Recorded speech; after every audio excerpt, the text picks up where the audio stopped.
You're about to watch a Train's Newswire video. If you enjoy what you see, consider looking at some of our other full-length videos. Chicago, America's railroad capital.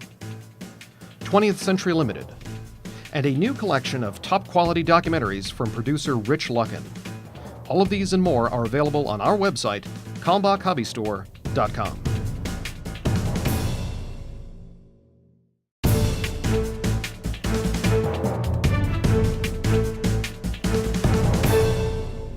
Good morning, Trains Nation. Today is Friday, May 26, 2017. Welcome to another episode of Trains Newswire Roundup. We're so glad you could join us. I'm Steve Sweeney. I'm Jim Wrinn. So, Yes, Jim. Another big week of news? Holy mackerel. Yes, we do.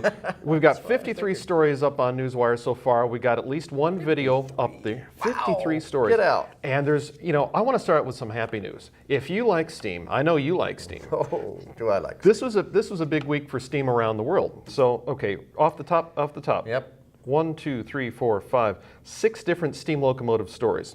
Let me start with the most recent one. Make me a happy man on Friday. I'm going to make you a happy man. Okay, so UK Group, the A1 Steam Trust, says they're going to start construction of a crank axle. Crank axle for a Mikado. Right, for a 282 that hasn't existed since the 1960s. So they're going forward with that. They weren't satisfied with their 462, so they just said, hey, let's build another one. We're bored. We'll go for another one.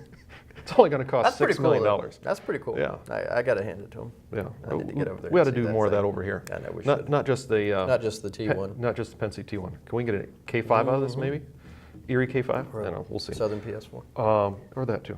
Let's see. Modesto, California, Santa Fe 484 is going to get a new home, and it's going to get support from the city of Modesto once it gets moved. Sure could use it from the pictures I saw. Ooh, absolutely. That's going to be good. Even for California. The Darjeeling Himalayan Railway is going to get a new part supplier.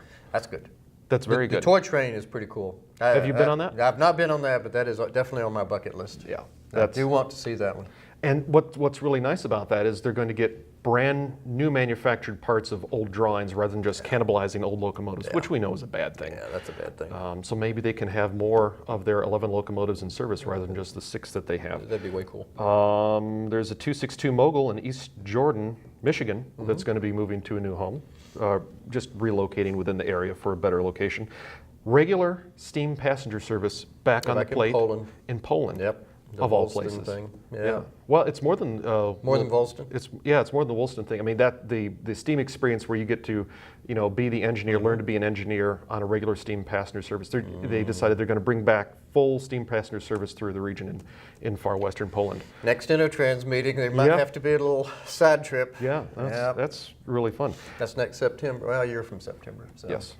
There's plenty of time to plan it. Rock, paper, scissors. Yes, plenty of time. And then, not such great news. That's pretty good steam news. That's pretty good steam news. Well, and then, steam is so big in the UK, as you know, and the Flying Scotsman's been going around, and now there are more trespassers on the right-of-way in the UK trying to get pictures of the Flying Scotsman doing, steaming and doing good things. But that's a bad thing. Don't do that. They actually have fences over there. It's really surprising to me, too, because the first trip I ever made over there in 1993, I remember, they were already wearing safety vests to go out on the right-of-way. The rail fans. The rail fans. The train spotters. And they were, signing in, and I don't know if they were signing liability releases or not, but I know they were logging in at some of the railroads I visited, like the Bluebell and some of the other ones out there. But and the Brits are always well behaved, and polite people, and just this is really surprising. Well, I guess the steam just drives them mad or something. But anyway, too much of a good thing? Too much of a good thing, I guess. I don't know. Wow. Anyway, we're also tracking down a couple of other steam stories. One that might involve 611 traveling a little bit more. Yeah. So, we've got a report on that. We do allude to that in our big steam issue that's coming up in about a month. We've got a special issue, and we've got a report on all the big locomotives out running right now. And we do talk about, what the future may hold for the 611. And I won't give away the surprise for either the big steam issue, because I do want you to go buy a copy because it's fabulous. And I also want you to read Newswire. It's fabulous. And read Newswire. So all those steam stories. Yeah, there are some changes afoot. Yes, all those steam stories and more on Newswire. And then we get to the other big news. If you're an industry person and you watch the industry, you don't care so much about steam or heritage locomotives, you will care about hump yards closing. Hunter Harrison has closed all but 5 hump yards on CSX Transportation's network and says he could close a couple more. And then NS came through late last week and early this week and said they're closing DeButt's yard. Yeah, the big one in Chattanooga. Yeah. Been around for more than 60 years. And gosh, that was one of the first hump yards I ever visited as a kid. And the wonderful thing about it is it's in an urban setting, so you've got plenty of street bridges over the top of the tracks. And one of them strategically near the locomotive shop. But yeah, amazing because that is such a huge hub on NS. And it'll be interesting to see how they move cars through there, if they're pre-blocking them somewhere else and just trying to swap cars there. Or just flat switching them somehow. Flat switching them, whatever. Yeah. And so that's going to be really interesting to see. Yeah, really interesting. And then another Newswire story from Bill Stevens earlier this week. Bill Stevens was listening to investor conference calls with railroad executives, and guess what? Because Hunter Harrison is in the news and he's saying a lot of things, now the executives are talking about their own operations, they're talking about each other, and they're justifying to investors how they're doing what they're doing. Bill Stevens commented to me in an email, he said, Steve, if it were not for Hunter, these guys would not be saying anything. They would not be talking about their operations. They would keep it quiet. They would let little news releases go out. So it's a good thing.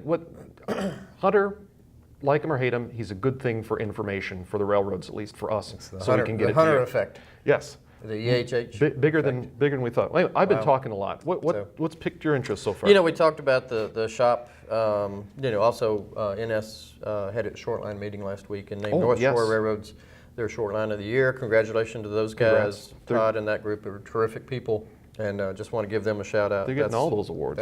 That's a great thing. Yes. We talked about Chattanooga. The other thing that caught my eye, of course, we've been paying a lot of attention to Chicago, was Metra authorized $48 million worth of bridge work last week.